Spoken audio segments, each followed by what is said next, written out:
Alright guys, this week for the weekly discussion, we're talking about proper steps for your diagnostics. Now you're going to have to excuse me today, my voice is a little rough.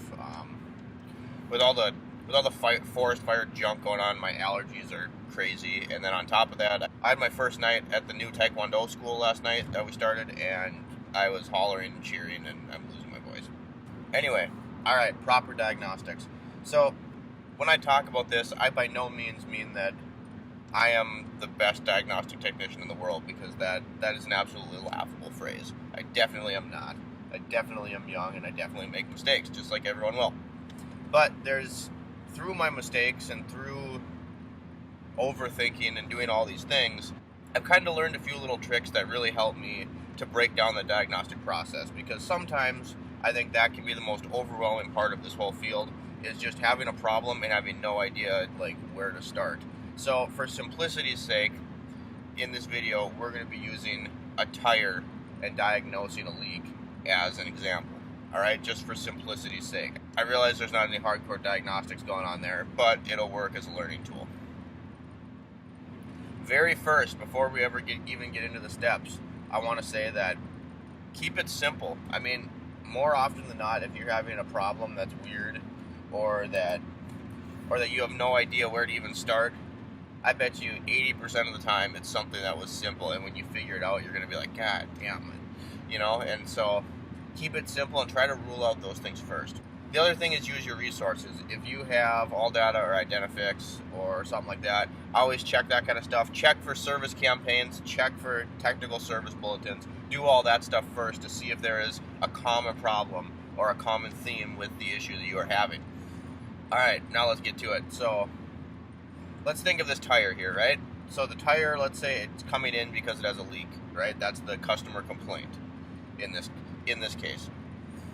So let's say that, and again, we're using a tire just for simplicity's sake. I realize everyone probably knows how to fix a tire, but let's say that the leak is the problem, and you've never seen this problem before, and you have no idea where to even start. Before you start getting overwhelmed and frustrated and just throwing things at it, let's think about what the root cause of the problem is. Okay, so the tire they're coming in for a leak. So what does that mean? Well, a leak means that the tire isn't sealing in its air properly, right? So that is the heart of your problem. And this is the first step you should take, is to find out what their complaint relates to and what the general root cause of the problem is. So you figured that out. There could be a lot of different things. Is there a nail in the tire? Is the valve core leaking? Is the valve stem leaking around the wheel? Is the wheel bent? Is there a chunk of bead missing from the tire, preventing it from sealing properly? Is there excessive buildup around the rim because the aluminum's corroding? You get the idea. There's like 7 different ways right there, 6 or 7 different ways that a tire could leak. And again, it's a tire, but just simplicity's sake. So there is a lot of different possible causes to your original customer complaint of the air leak, right? And your job is to determine which one it is. Now, if this wasn't something as simple as a tire, there could be even more possibilities, right? And it could be overwhelming, it can be challenging. But so then the next thing is, so now you've laid out your possible causes, which is the second step. Once you've laid out your possible causes, if you can get a decent scope on what those are, now you can take those and think, okay, so how am I going to rule these out?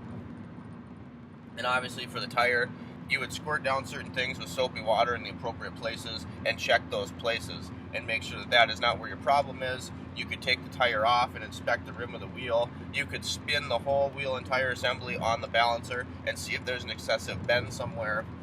Again, inspect the tire when it's off the rim. Their possibilities are endless. But those should be your first 2 steps, is determining how the customer complaint relates into a problem. And then once you figure out what the problem would be, the problem area, not the solution, you need to figure out all the possibilities, or as many as you can, using your resources. Think of the possibilities that you could have to cause that problem. Now, again, back to the tire, So if you got that original tire, let's say you knew, obviously, that the air is leaking. Let's say you came that far. You came to that conclusion of your diagnostics. Okay, this is what relates to the customer complaint. So you've come that far. You've figured out what is going on that is causing this customer to complain. So once you've done that, you know there's air leaking.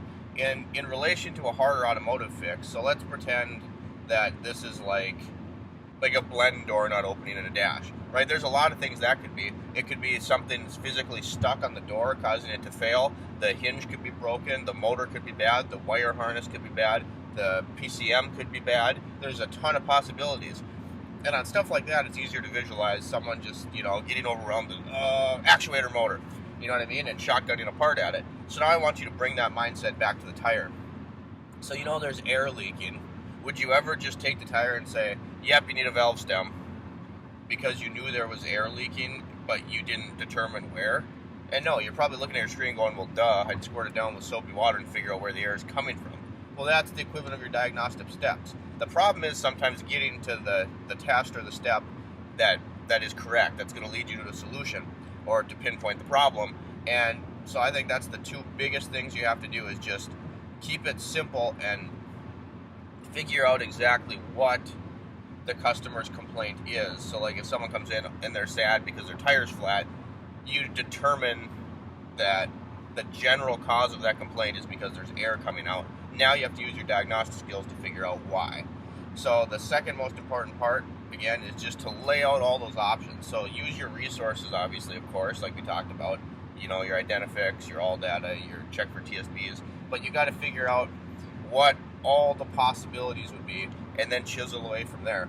And just try to make sure you keep a level head, because sometimes it's easy to get frustrated. When that happens, nothing good happens, and you kind of are counterproductive. So if you need to, for God's sakes, take a break.